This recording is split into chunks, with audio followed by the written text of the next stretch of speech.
I'd like to talk about the, I'd like to describe the characterization of the rank function of the C12 cofactor matroid, which is a recent result with Clinch and Shin-Ichi Tanigawa. So it sounds a bit far removed from rigidity, but as I mentioned yesterday, it's conjectured that the C12 cofactor matroid is the same as the generic three-dimensional rigidity matroid. So any information that we have about the cofactor matroid gives us insight into the rigidity matroid. So to start off with, I'll do my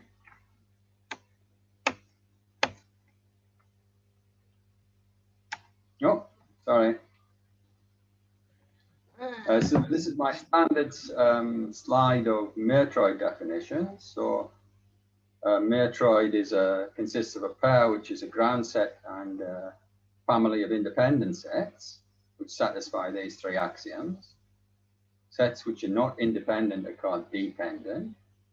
A circuit is a minimal dependent set. A base of a subset of the ground set is a maximal independent subset of that set.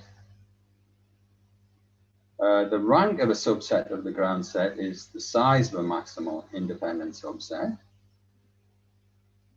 And the closure of a subset is what we get by adding all elements from the ground set to the set, which do not increase its rank. So one new definition is the idea of a spanning set in a matroid. So this is an extension of the idea of a base. So a set is spanning if it has, a subset of the ground set is spanning if it has the same rank as the entire ground set. So it's saying it another way, a set is spanning if its closure is equal to the ground set. And a base is a subset which is both spanning and independent. So I'd also like to remind you of the order that we have for families of matroids with the same ground set. So we say two matroids, M1 and M2 on the ground set. We have M1 less than or equal to M2 if every independent set in M1 is independent in M2. Here's a new piece of terminology. Well, it's two pieces of terminology, one of which is a bit unfortunate. So the truncation of a matroid it's a simple idea. So we have a matroid M1 of rank K, and we construct from it a new matroid of rank K minus 1 by deciding that all of the independent sets of size K in M1 are dependent in M0. So we strip away all of the bases of M1 and just leave the smaller independent sets.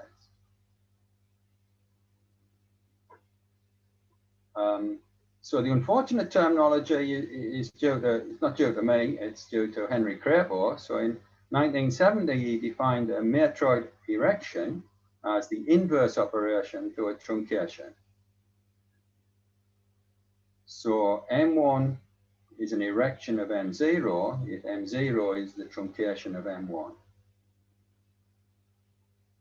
And for technical reasons, we also want to have the idea of a trivial erection.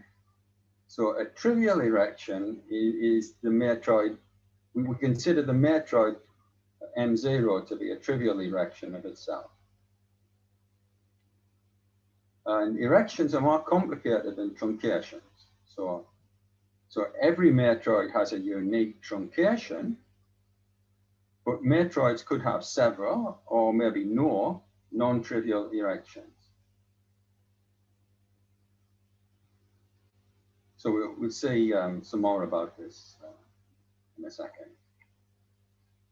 So Henry considered given Matroid M0, you consider all of its erections. And so the erection of a Matroid will have the same ground set as the original Matroid. So the set of all erections, they'll all have the same ground set. So this will form a pore set under the weak order.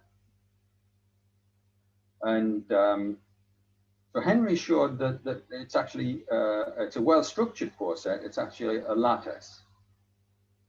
And in particular, the trivial erection, the Matroid M0 itself, is the unique minimal element in this pore set.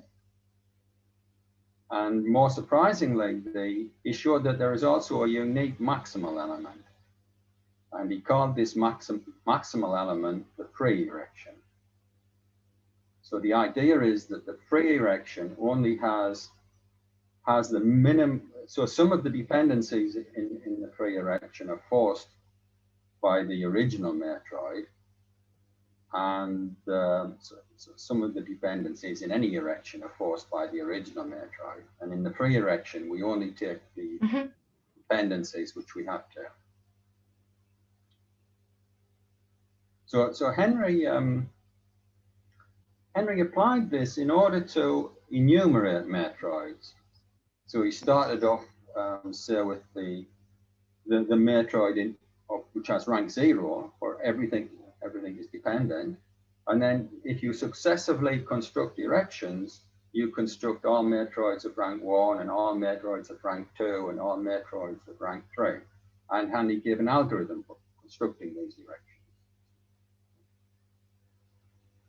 So our interests are a bit different. So our idea is that we have a complicated Matroid that we don't understand.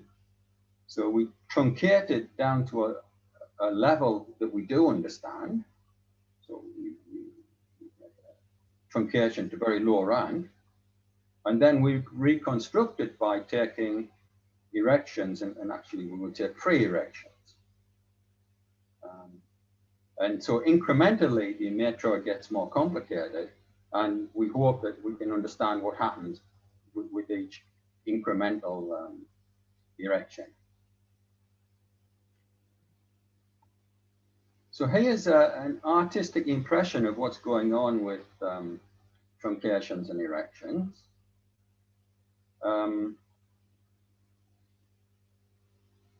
So it's the idea is that we have our original Matroid M0, which is on the left-hand side, and an erection M1. So this means that M0 is a truncation of M1. M1 is an erection of M0. And let's say that the rank of M0 is K minus 1, and the rank of this should be a 1. So the rank of M1 is K.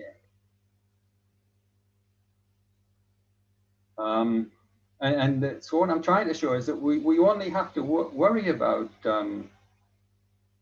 certain subsets of the ground set.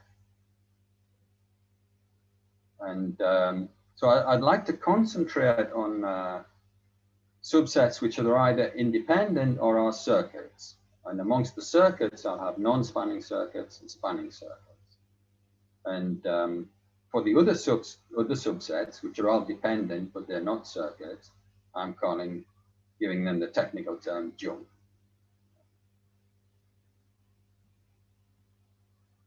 So to understand what's going on, let's start off with truncation.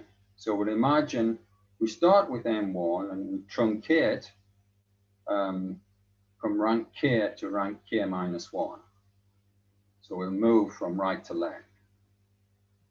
So when we do this, and then what I'd like to do is I'd like to partition the subsets of the ground set into rows of size less than or equal to K minus 1, rows of size K, rows of size K plus 1, and then everything above this is junk, and I'm not going to worry about it. So for the small sets, the sets of size K minus 1, when I make sets of size K dependent in doing the truncation, nothing is going to change for sets of size K minus 1. So the independent sets are going to stay independent, and the circuits are going to stay as circuits. So something interesting happens in the next level. So for sets of size k, well, we've either got bases or circuits, key elements. And if I suddenly decide that there are no independent sets of size k, then the bases are going to turn into spanning circuits. So they're going to be circuits of rank k minus 1. Sorry, Bill, is that exactly what spanning means, that they're of top rank? Can you remind me? Yeah, so spanning, a subset of a matroid is spanning if it has the same rank as the whole matroid. Thanks. And so circuits of size k, which are not spanning because they've got rank k minus 1 and M1 has rank k, they will become spanning circuits in the truncated matroid because the rank has gone down to k minus 1. They have size k, so they have rank k minus 1. And junk will stay as junk. The only other thing that changes is that I'm picking out the circuits. So M1 will have some spanning circuits. So these will be circuits of size k plus 1, rank k. And when I do the truncation, they'll turn into junk. They won't be circuits anymore. They can't be circuits because M0 only has rank k minus 1. Okay, so now let's try and go the other way around. So now I imagine I don't know what M1 is, and I have M0, and I'd like to construct an erection of M0. So the first thing I notice is that nothing will change with the sets of size less than or equal to k minus 1. So when I construct the erection, independent sets of size less than or equal to k minus 1 will stay independent. Circuits will stay as circuits, and junk will stay as junk. Something interesting happens with the spanning circuits of M0. So the spanning circuits will be partitioned into two classes. So some of the spanning circuits will become bases of M1, and other spanning circuits will become non-spanning circuits of M1. And finally, some of the junk. So once I've decided, once I've done this, I've decided what all the independent sets are.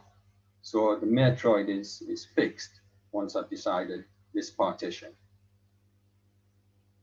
And that decision will force some of the junk to become spanning circuits, and the spanning circuits will be the dependent sets which don't contain any of the smaller circuits. So my choice of the circuits here will tell me what the spanning circuits are up here. That's not so important when I'm taking one erection, but I'm going to end up taking sequences of erections. So at the next level, when I construct M2, I'm going to take a partition of these spanning circuits into bases and circuits of M2. Okay. Bill, a question. Are there constraints on how you choose to make the spanning circuits into bases? Or do you have a free hand about which ones you choose to make bases and which are circuits? It's not completely free. So in fact, that's a good question. It was what I was going to say now. So we're not completely free in which spanning circuits should become bases and which spanning circuits should become circuits.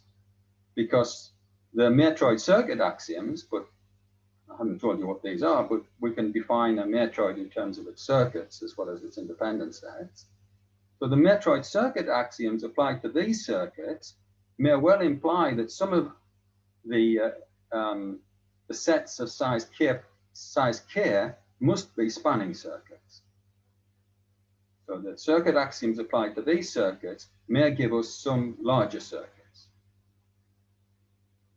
And because these circuits stay as circuits in the erection, they will still imply that some of these spanning circuits must become circuits. So we're forced we don't have a free choice. The fact that these are circuits will force some of the sets of size k to be circuits. And so the free erection, which Henry showed was the maximal element in the poor set of all erections, we get by only choosing the spanning circuits which are forced by the smaller circuits as to remain as circuits in the erection. So we choose the minimum number of circuits that we have to of size k, minimal set of circuits that we have to of size k. And then we make everything else independent. So this is what free erection is. The free erection we get by choosing the set of circuits of M1 of size k to be the set of all spanning circuits of M0, which are implied by non-spanning circuits of M0.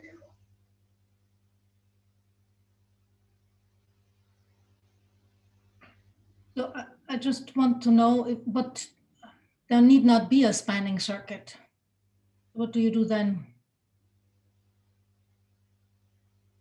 So if there's no spanning circuit, then I guess there is no erection. Well, I think there's no non-trivial erection.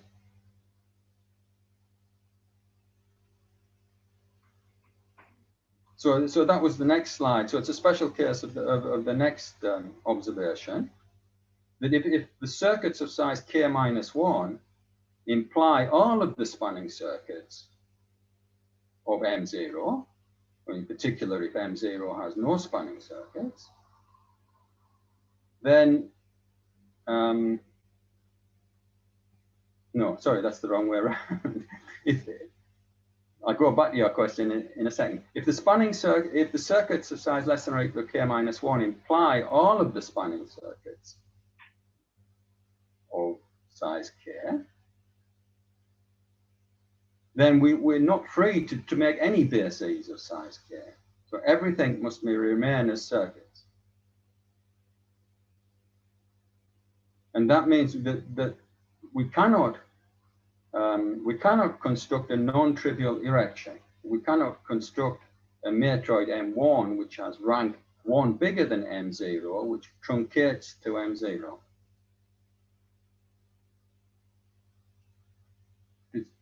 Does that answer your question? Yeah, then it's trivial. But I just wanted to point out that the spanning circuits need not exist. Yes. So if the spanning circuits don't exist, then we cannot construct a non-trivial erection. Right. Usually one does the truncation just on the circuits. Right. So in all the circuits that get truncated become circuits in the smaller matroid. Well, I think of truncating the independent sets, Brigadier. So. Right. But I mean, it's the same thing. So if you take it just to be on the circuits of the matroid, the circuits define the matroid. Yeah, but if you don't have any spanning circuits, then when you truncate, nothing will change, will it? What happens to the circuit? No. If you don't have any spanning circuits, then the circuits won't change when you truncate. Right, but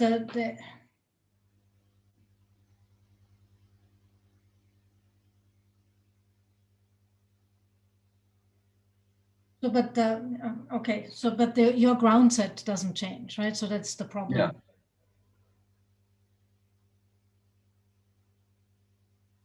So are there any more questions?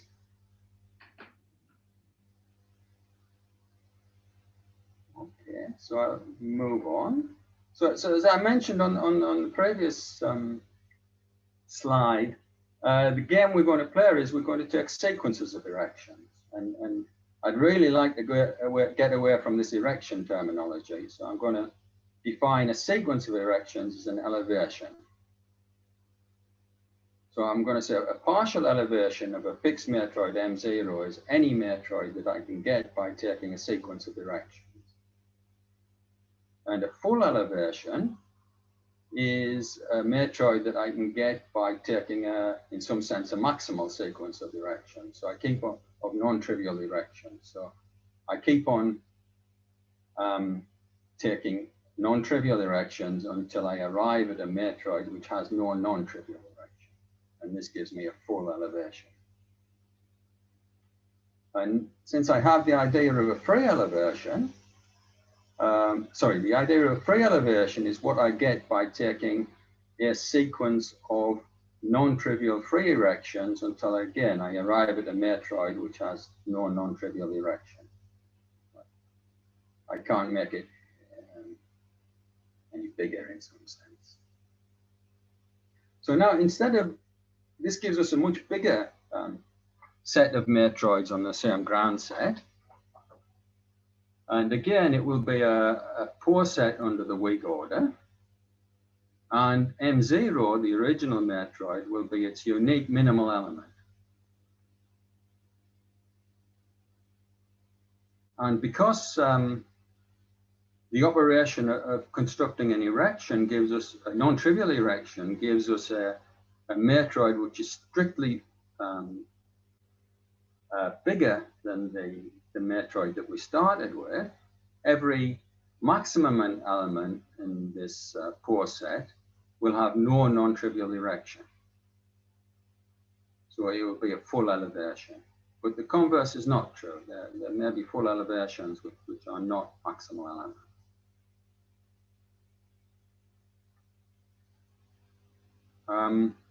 So given Krebor's result that the poor set of all erections, so this is just kind of one level of this bigger poor set, is a lattice, it's tempting to conjecture that the larger poor set will also be a lattice. It has a minimal element, a unique minimal element, and that we'll get this unique maximal element by taking a sequence of free erections. So the free elevation of M0, we would like, in an ideal world, to be the unique maximum element in this poor set.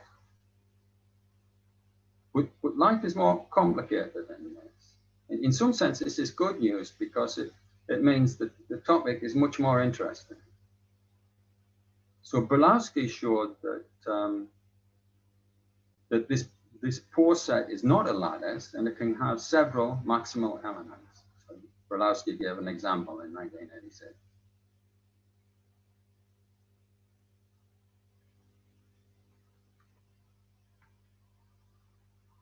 So what can we say about the free elevation? So one thing we can say that maybe the free elevation is not the unique maximal element, but we can say that it is a maximal element. So just to give you some feeling for this, this topic, I'd like to prove this. So M0 is our given matroid, and we're looking at the poor set of everything that we can get by taking sequences of erections. And M is what we get by taking the longest sequence of free erections. Then I'd like to show that M is a maximum element in this poor set. So the idea is to choose an arbitrary matroid in the poor set. So an arbitrary matroid, which is a partial elevation of M0. And I'd like to show that M dashed is not bigger than M. So if this holds for an arbitrary element in the poor set, then it tells me that M is maximal. It might not be the unique maximum element, but it is a maximal element. So we choose, because M dashed and M are both elevations, partial elevations of M0, I can construct M0 from M by a sequence of truncations. And similarly, M dashed is a partial elevation of M0. So if I take a sequence of truncations from M dash, I get back down to M0 again. Now, let's turn things around and think of this sequence as sequences of erections. So both sequences of erections start at the matrix at the matroid M0. So the sequence is going to stay the same for a while, up to the ith matroid, and then it's going to diverge. It's going to diverge because, well, without loss of generality, I can assume that M is different to M dash. So I is the place that diverges. So I have Mi is equal to Mi dash, and Mi plus 1 is not equal to Mi plus 1 dash. And then we observe that Mi plus 1 and Mi plus 1 dashed are both erections of Mi, and Mi plus 1 is the free erection of Mi. So then we can apply Crépeau's result that locally we have a lattice, and it will tell us that the free erection is strictly greater than this other erection. And now, if we think about what this means for the definition of the Whig order, this means that there is some subset of the ground set which is dependent in the smaller matroid and independent in the larger matroid. That's what this less than means. But now, if we think about what we said about truncations and erections, this set F must be a spanning circuit of the previous matroid, the Mi. This is the one that we take the erections of. And when we take the free erection,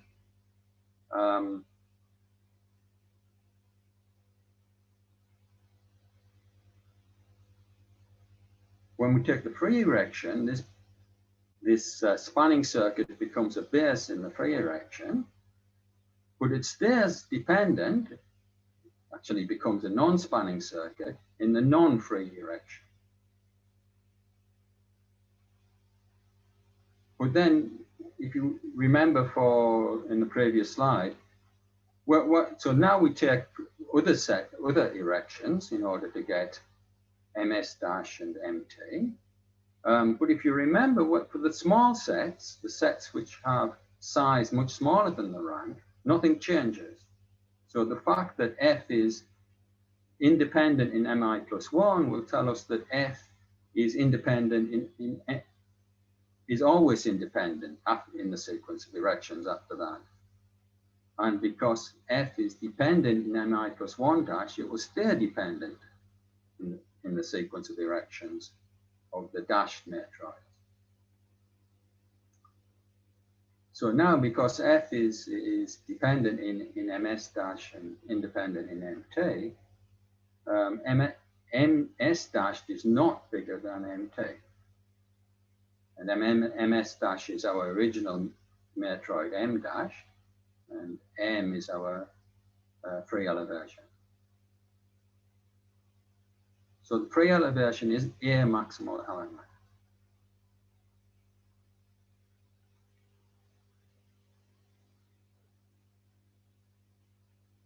So what does this tell us? So this is being a bit of abstract matroid theory. So I'd like to keep touching the cofactor matroid. So here's the result that we've just proved. So an immediate corollary, using the result that we proved yesterday. So yesterday we saw that the cofactor matroid is the unique maximal abstract rigidity matroid. So this lemma will tell us that the cofactor matroid is the free elevation of a particular matroid M0. So it's going to give us a way of constructing the cofactor matroid on a large complete graph from a particular matroid M0. And this matroid M0 is what we get by truncating the cofactor matroid all the way down until it has rank 10. So when it has rank 10, So in the core factor matroid, the smallest circuit is K5. So when we truncate down to rank 10, we have a rank 10 matroid whose only non-spanning circuits are the copies of K5. And this is a matroid which is readily understandable.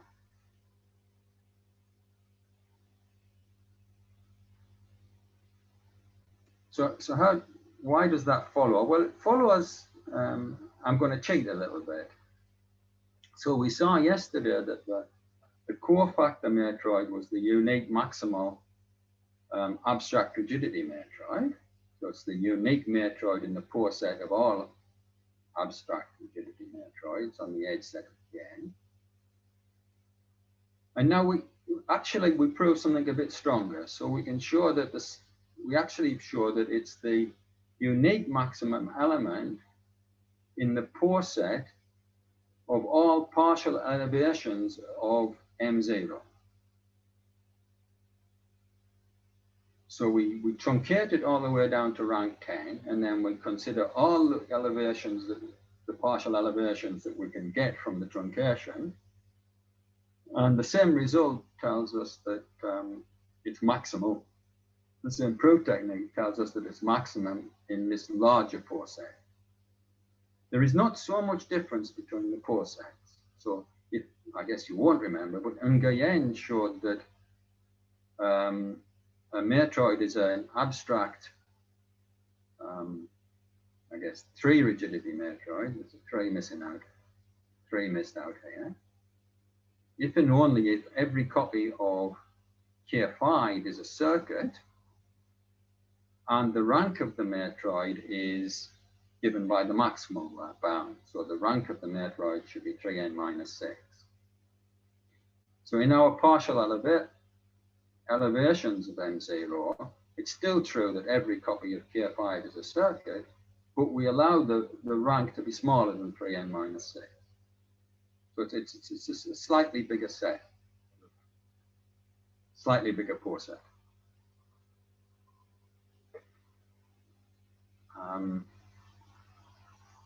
I've lost my track now, sorry. Too much rabbiting on. So the same result tells us that the core factor matroid is maximal in this larger pore set. But now this lemma tells us the free elevation is a maximal element in this pore set. It might not be the unique maximum element, but it is a maximum element. But if we know that the core factor matroid is the unique maximal element, then it must be equal to the free elevation, because the free elevation is a maximal element and there's only one of them.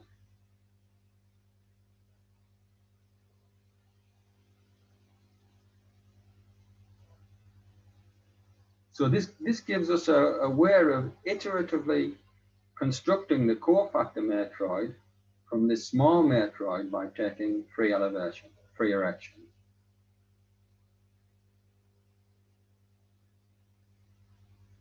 So the second thing I'd like to tell you, second general observation from matroid theory is how to get a bound.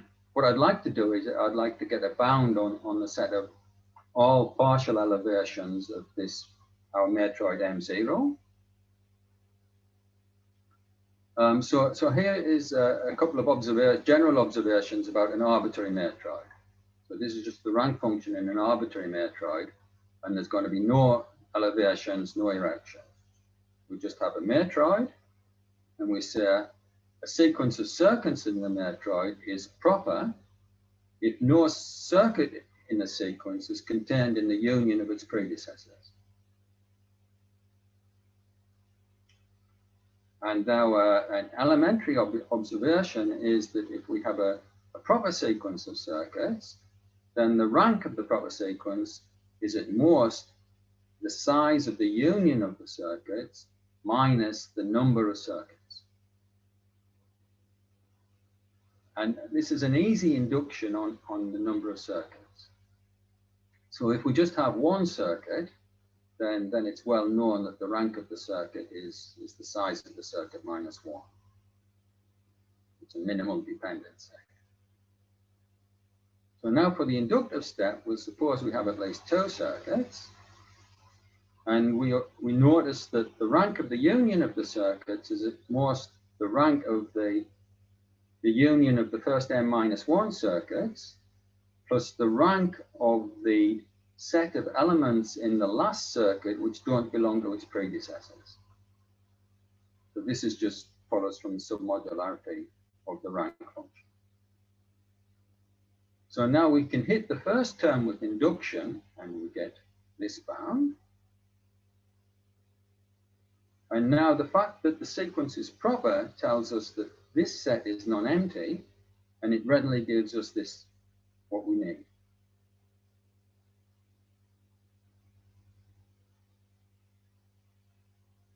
So this is the first elementary lemma.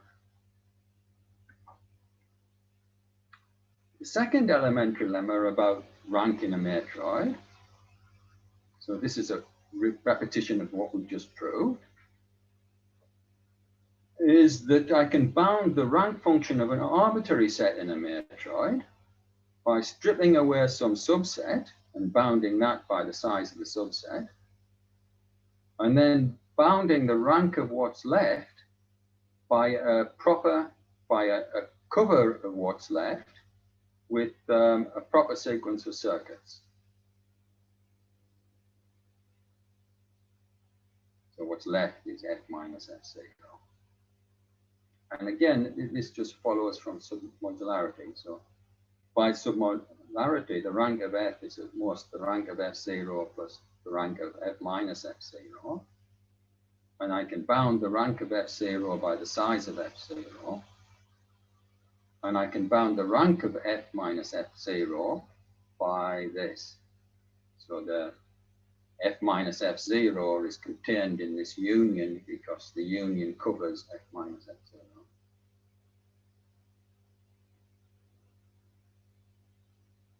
So now let's apply that to the poor set of partial elevations.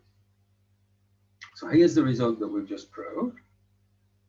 And now the observation is that, so now we have our fixed matroid of low rank, M0, and then we have a partial elevation we construct by taking a sequence of directions. And I chose some subset of the ground set, and I'd like to bound the rank of this subset in the elevation using circuits in the low rank matroid. So the idea is that I understand M0 very well, but I don't really understand M.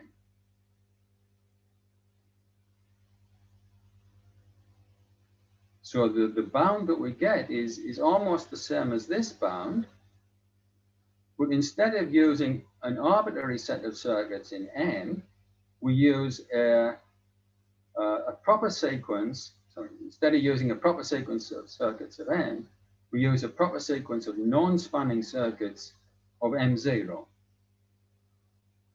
which cover F minus F0. And this follows immediately from the corollary because we've already observed that every non-spanning circuit of M0 remains as a circuit in all the erections. So these non-spanning circuits of M0, C1, C2 up to Cm, are circuits in every elevation, every partial elevation of M0. And so we can use them to bound the rank in any partial elevation.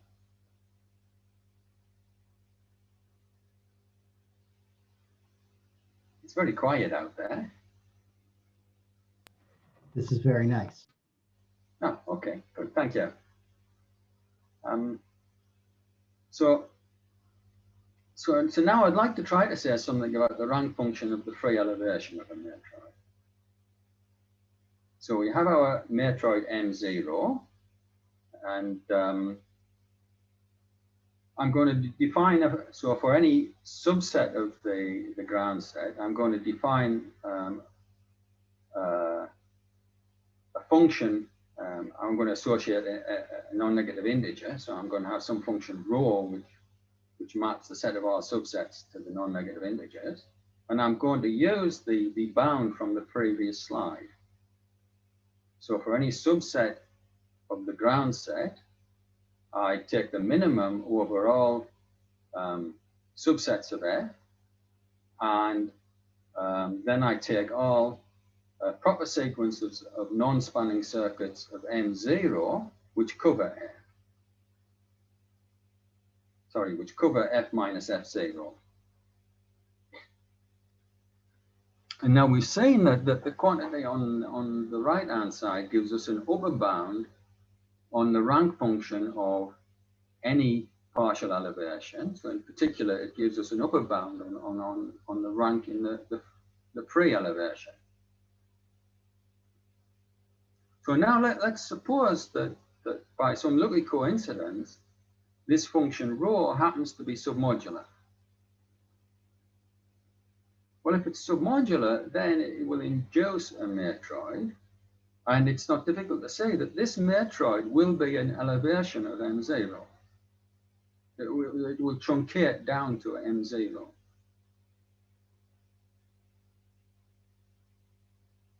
But this function is an upper bound on the rank of all elevations. So if rho is submodular, then it must be the rank function of the unique maximal elevation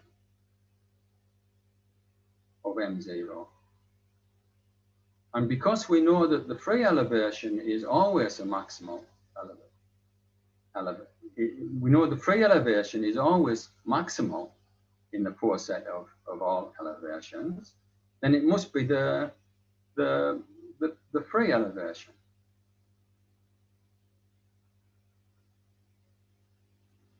So if this function turns out to be submodular, then the free elevation is the unique maximum element in the poor set of all partial elevations, and its rank function is this.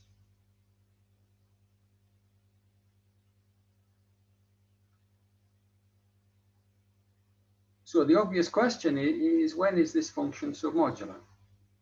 And I think this is a very interesting general question in Matroid data.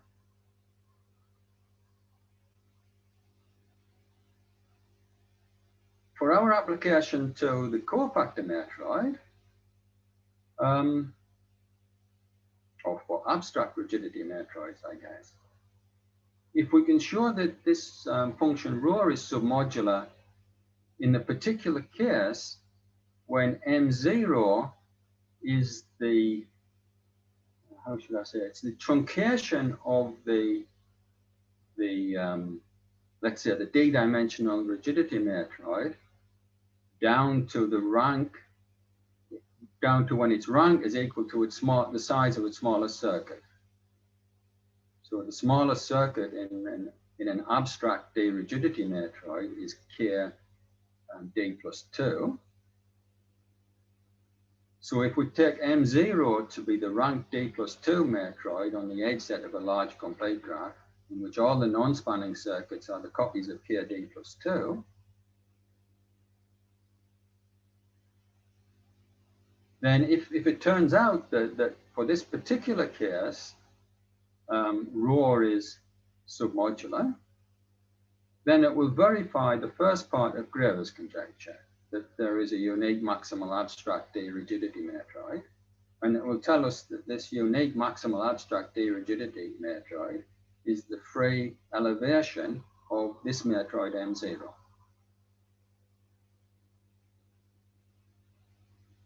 So it's not hard to verify that for the cases when we know what the rank function of the rigidity matroid is, so when d is equal to 1 and 2, then this expression gives an alternative expression for the rank function of the one-dimensional rigidity matroid, the cycle matroid of the graph, and also the two-dimensional rigidity matroid.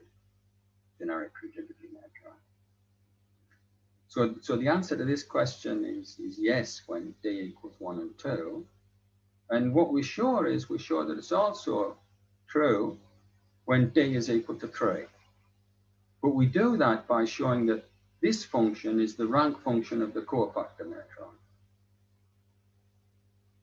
And then because it's the rank function of a matroid, it has to be submodular.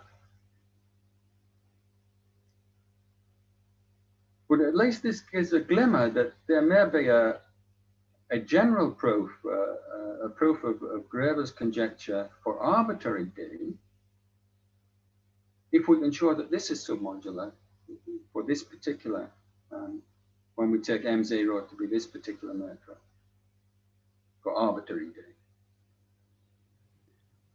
Bill, can I ask a little bit about Berlinski's earlier counterexample to there being a unique maximal element in the post set of extensions? Because it seems like that should give an example where this row function is not submodular if it's in the same setup.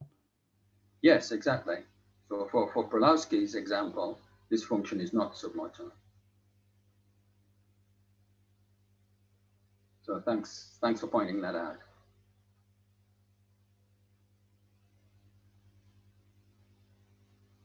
So let's. So that's all I want to say about general matroid theory.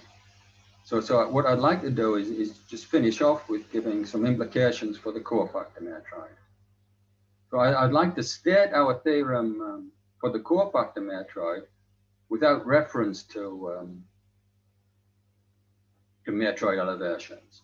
So this is easy.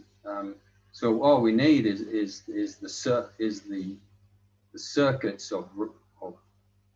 We just need the fact that K5 is the set of minimal circuits in the cofactor matroid, the smallest circuits in the cofactor. So instead of talking about a proper sequence of circuits, we'll talk about a proper sequence of K5s.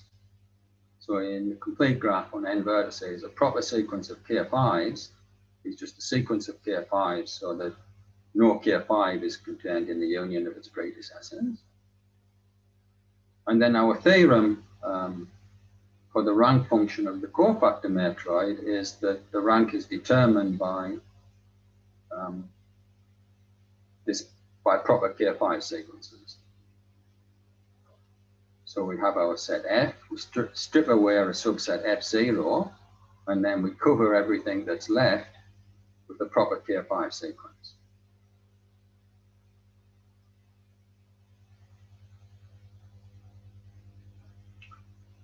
So here's an example which shows that it gives a good characterization of dependence in the cofactor matroid. So I'd like to show you that this graph G is dependent. So so for the Conoscendi, this is a well-known circuit in the rigidity matroid. And I've embellished it by adding, doing a zero extension. So I've added a vertex of degree 3. So to convince you to use our theorem to show that this is dependent, we strip away the redundant, we strip away the edges E1, E2, E3, so we put them in F0. And then we use the obvious K5 sequence, which covers everything else. So if you kind of squint your eyes a bit, you'll see 7 K5s joined up in a cycle with some missing edges. But the K5s do not have to be subgraphs of J. We're allowed to use any K5s contained in the complete graph. And then if we work out our bounds, so F0 is 3, and we work out the number of edges in the union of the K5s, which is the number of edges in here, and we subtract the number of K5s, which is 7, and we end up with 59, which is less than 60, which is the total number of edges. So because its rank is less than its size, this is a dependent set in the co-factor matrix. I'm sorry, Bill, can you say again what exactly K15 is? I'm getting confused. Oh, sorry. So I have 7 copies of the complete graph on 5 vertices. My problem is that I'm not seeing any copies of K5 on No, here. but the K5s do not have to belong, they're not subgraphs of J. So I'm allowed to use any K5s in the complete graph.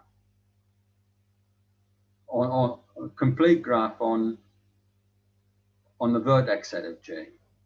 I see. So those K15s actually has one missing edge. Have this edge included. I'm concerned to make sure that when I count the cardinality of the union of the K5s, that I'm including that missing edge. Yes, you're including the missing edge. Okay, got it. Thanks. So when I take the union, I count these 6 edges. So Bill, can I ask a question? Yeah. So does the K5, so your first K5 there, can it only have one missing edge? I mean, the K5s are meant to be circuits here, right? Or can you choose any K5? You say any K5 in the spanning, like any K5 in the complete graph on the vertex set, or does it have to be just does it have to be just missing one edge in the graph? No, it can be any K5 in the complete graph. So the rank function is minimizing over all proper sequences of K5s, yeah. And I can take any K5 and Kn. Yeah. So what I'm showing you here is a particular proper sequence of K5s, which happens to minimize the right-hand side. So the K5s aren't really K5s, they're just 5 vertex sets. Is that right? Yeah, if you want to think of them like that, Bob. I prefer to think of as everything taking place inside the complete graph on how many, this large complete graph. And F is some subset of the edges of the complete graph. And I'm bounding it with these small circuits of the rigidity matroid. So I'm covering it with K5s, which I'm thinking of as circuits of the rigidity matroid. So I appreciate that this is different than the Lovász-Jemeny idea. And in fact, we have an alternative expression for the rank function, which is closer to Lovász-Jemeny, where we will be covering with sets of vertices. So maybe you will like that one better.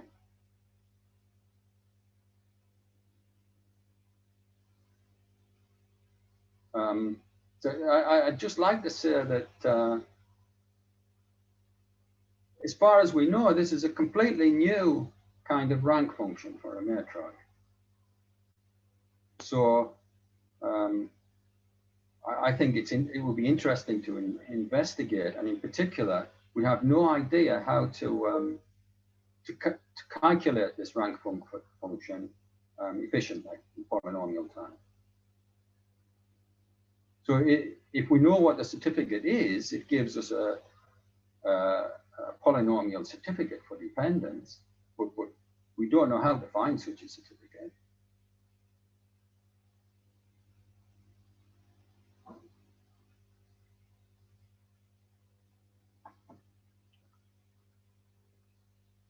So I'd like to go on to consider, so this leads on from Bob's question. So rather than covering with minimal circuits, which are K5s, I'd like to consider covers with subsets of the vertex set.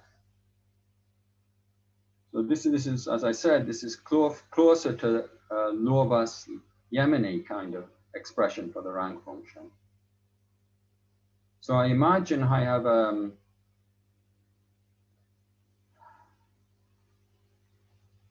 I guess I've got my large complete graph again. And now I have a family of subsets, and I'd like all my subsets to be non-trivial in the sense I'd like them to all have at least size at least 5. And now I'm going to define a hinge of this family of subsets to be any pair of vertices which belong to at least two subsets. And I'm going to let H of X be the set of all hinges in this family. And for any particular hinge, the degree of a hinge is just the number of subsets which contain that hinge. So these such covers or such families were considered by Dress a long time ago in order to try to extend the Lovász-Gemini formula for the rank function in the two-dimensional rigidity matrix. So in particular, he defined a family of subsets to be too thin if any two sets intersect in at most two elements. And that you find the value of this family of subsets to be what we get by summing the maximal bound on the maximal upper bound on the maximum number of independent edges induced by that subset. But then there's a kind of fudge factor which takes away this sum of the degrees of the hinges. And Dress conjectured that if we minimize this over all covers of the edge set of the graph, then we get the rank function of the three-dimensional rigidity matrix. So in, I think, 2006, Thibaut Jordan and myself showed that this was false. And the problem is that if you consider all too thin covers, or the family of all too thin covers is too wide. So we can have, in an arbitrary too thin cover, we can have lots of hinges, and we can have so many hinges that the second term of the expression of the value is bigger than the first term. So some covers have negative value. And so if we minimize, we're going to end up with negative rank, and that's not good news. So what we have to do is we have to restrict the kind of covers that we allow. And the idea is to look at a new concept, which is not completely new. So it's the idea of a K-shellable cover. And it should recall the idea of a proper sequence of circuits. So this family of subsets is K-shellable if we can order the sets in the family in such a way that any set has at most K vertices in common with its predecessors. Now, so I said this concept is new, but it's not completely new. So it's a special case of the idea of an iterated cover, which Tibor and myself came up with to try to give an expression for the three-dimensional rank function of the rigidity matrix. And it's also closely related to the idea of a generalized partial K-tree, which Chen and Meira used to get an upper bound on the rank function of three-dimensional rigidity matrix. So I accept. Bill, could I just make a comment about shellability? So this terminology overlaps closely with some terminology for commutative algebra, where we say that a certain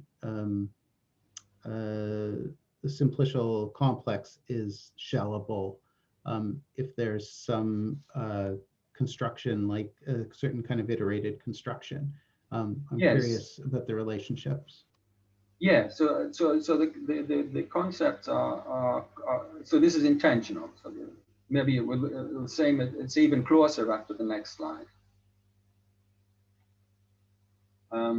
So our second expression for the rank function of the cofactor matroid is, it's again, we minimize, we strip away some set of edges which are actually core loops, in some sense. And then we bound the remaining edges by a 5-shellable cover. So by the value of a 5-shellable cover. And we can give an interpretation of what the covers are that minimize the right-hand side. So the way you get a cover which minimizes the right-hand side is you take the closure. So for any particular set of edges F, you take the closure of F, and then you look at the maximal complete graphs in this closure, and you take the vertex sets of these maximal complete graphs to be your family of sets X. And we can show that such a cover is 5-shellable. And we can also show it's too thin. And then the set F0 is just the remaining edges. So it's all the edges in F which do not belong to a clique of size at least 5 in the closure.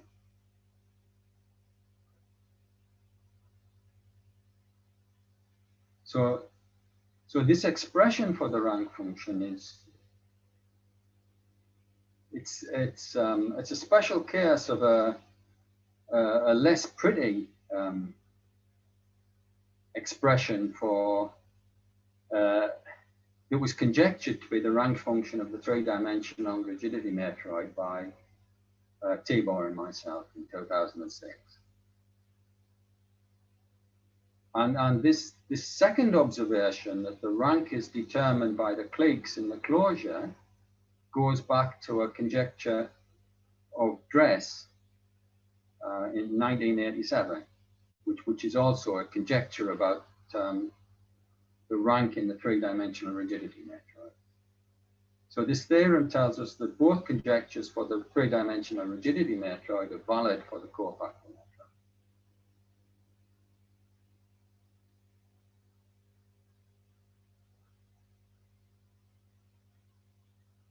So here's the same example. Well, it's slightly modified to show, try and show that for some applications, the second expression for the rank is more suitable than our first formula for the rank. So in terms of finding an algorithm, I don't know which is more suitable. But, so to try and convince you that this set of edges is dependent, I use the same set of edges E1, E2, E3. And so this is the same example, except I've done a 1 extension. So I've deleted this edge and I've added a vertex of degree 4. And now I'm going to say that I take the obvious too thin 5-shellable cover of what I get by deleting these edges. So again, I take these 7 blocks, and now to make Bob happy, these are just vertex sets. And most of the 6 of the vertex sets are sets of 5 vertices, and this one has 6 vertices. And then when I work out the value, I get the 6 times 9, 6 times, so the 6 times the maximal bound, so 6 times 3 times 5 minus 6. And then for this one, I get 3 times 6 minus 6, which is 12. And then I take away the number of hinges. So the number of hinges is 7. And I get 59. And I guess we should check that this is 5-shellable, but if I take any sequence of these sets of vertices, I guess if I start here then the next one will have 2 vertices in common, and then the next one will have 2 vertices in common. And that happens all the way until I get here. And then the last one will have 4 vertices in common with previous things in the sequence. So this sequence, this set of 7 sets is actually 4 shalom. And then we do the sum, and it tells us that F is dependent.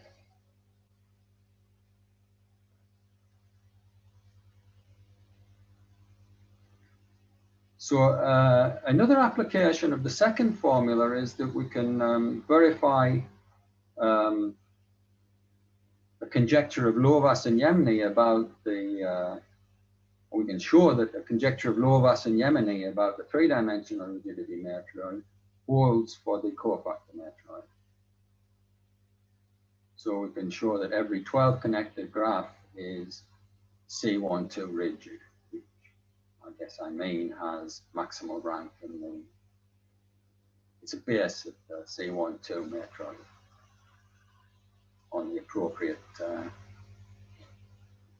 complete graph.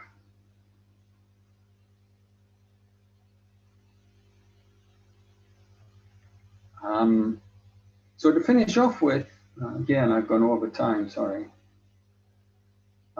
So I'd like to give 3 open problems, which I think we've seen before. So the first problem is due to T and Whiteley from 1985, and it's deciding whether X replacement operation preserves independence in the generic 3-dimensional rigidity matroid. So X replacement is fundamental in what we've done for the cofactor matroid. So I think it really highlights. I think if we could show that X replacement was true for the 3-dimensional rigidity matroid, then we could try to play the same game as we did for the cofactor matroid. The second problem is to find a polynomial algorithm for determining either of our rank functions for the cofactor matroid. And third problem I already mentioned, so it's trying to show that this function rho is submodular.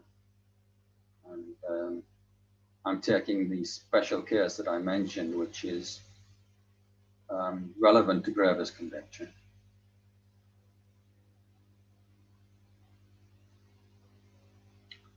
So finally, so the results I've been speaking about in the lectures 2 and 3 are available on archive, and this is their address. So I'd like to finish there. Thank you. Thanks, Bill. Does anyone have any further questions for Bill? I guess I've got one clarification. I just want to understand the status of this conjecture that C12 is the same as R3. I'm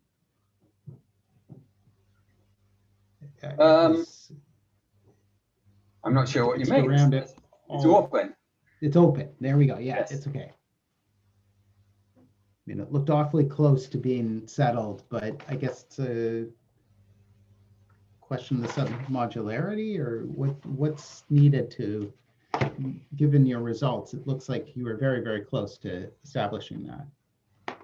Well, I think it goes back to problem 1. So I think if we could show that X replacement holds for the 3-dimensional rigidity matroid, then I think in some sense we would be close to showing that the 2 matroids are equal. So we could if we had X replacement, then I think we could use X replacement and Walter's other operations. So 1 extension, 0 extension, vertex splitting, in order to show that we also have double V replacement. And then once we have double V replacement, we can try and do the same kind of induction to show that both these matroids are the same. And on the other hand, if X replacement doesn't hold for the three-dimensional rigidity matroid, then they're not the same, because it does hold for the cofactor matroid.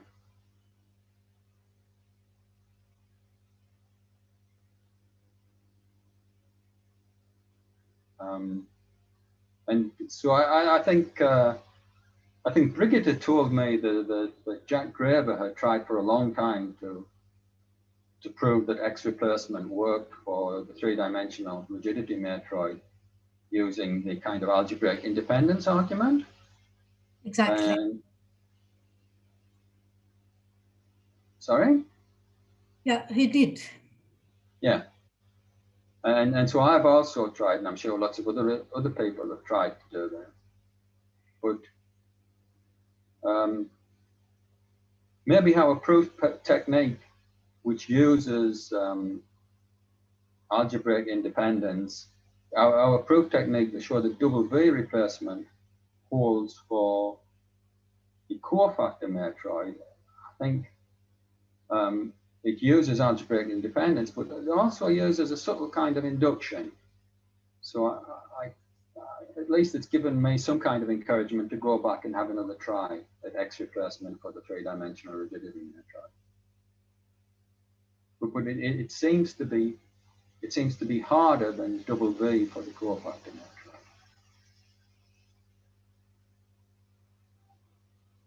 Can I just make a slight remark here? I really like your approach, but what I'd like to point out for this problem 3 here, or for your general rank functions, I think the F0 is exactly the edge set for which you reach the minimum, is the edge set that edge subset of F of edges that are not contained in any cycle. And so that's what I tried to do in my speed talk yesterday. So I think this F0 is really all the edges that are not contained in a cycle, and all the others are, then you're summing up and your hinge stuff is correct. So I think that's a good way to think about it. And what I'm trying to do is just characterize the cycles of these abstract rigidity matroids, which I think is very nicely equivalent to your truncation, or the other way around, right? We start with the cycle soup that is at the lower end, all the K5s. And you can generate all the cycles with K5, but just taking unions and throwing out one edge. Yeah, yeah. So I agree that, so I think of F0 as being the set of, so one possibility for F0 is to take the set of edges of F which are not contained in a circuit in F. Right, and so if you separate those out, then this is dependent sets. All the sets that are, which you call actually redundant, and they are not necessarily rigid, but they are redundant in the sense that all the edges are contained in a cycle. Yeah, but so Shin-Ichi has a slightly different, prefers a slightly different F0. So I think the largest set F0 is the one that I just said, but the smallest set F0, we could first take the closure of F, and then take F0 to be the set of all edges in the closure which do not belong to a circle. Right, but it's the same thing. No. Well, but anyway, those are the two different kinds of partitions that you get. Yeah. And so there are several. So for example, in the ordinary one-dimensional cycle matroid of a graph. Right. So, if we took a tree, then no edges would belong to circuits. Right. So, but then if we take the closure, we will get a complete graph, and every edge will belong to a circuit. Right. So it's not the same. Well, but all I'm saying is you have different kinds of partitions. The sums will be correct. Yes. Yeah. So I think I'm just trying to say that there is not a unique F0. No, there's not a unique F0, but that's what I'm saying. You can, for example, take F0 to be all the set of edges that is not contained in a cycle. Yeah, that would work. A cycle in F, a Yeah. circuit in F, sorry. Yeah.